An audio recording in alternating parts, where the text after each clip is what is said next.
আজকে তো নববর্ষ, তাই দুপুরবেলা গোপুসোনাকে পরমান্ন 5 রকম মিষ্টি আর ফল সেবা দিয়েছি। এদিকে আমিও রেডি হয়ে গেছি, আর এখানে মাও রেডি হচ্ছে। মাকে কি সুন্দর লাগছে না বলো?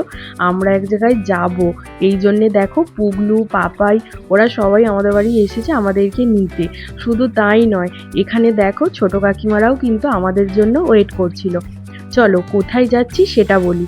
যাচ্ছি আমাদের পাড়ায় বাবা কালুরায় মন্দিরে পুজো, জল ঢালা, তোমাদেরকে আগের ভিডিওতে বলেছিলাম। সেই উপলক্ষেই এখানে খাওয়ানোর আয়োজন করা হয়। তো অনেক লোক আসে, তো সেই জন্যই দাঁড়িয়ে দাঁড়িয়েই আর কি খাওয়া দাওয়া করতে হয়। গরমে কষ্ট হলেও কিন্তু খুব ভালো লাগে। মা জোর করছিল বলে আমি এলাম, বেশ ভালোই লাগলো। কিন্তু এখানে মানার মনে হচ্ছে খুব একটা ভালো লাগেনি। গরমে ওর বাবা গাড়িটা রোদে রেখেছিল, বুঝতেই পারছো কি হয়েছে ওর। যাই হোক, বিকালে আরও এক জায়গায় যাব আমরা 6 ভাই বোন মিলে, তাই গাড়ি দুটোকেও একটু খাইয়ে নিলাম।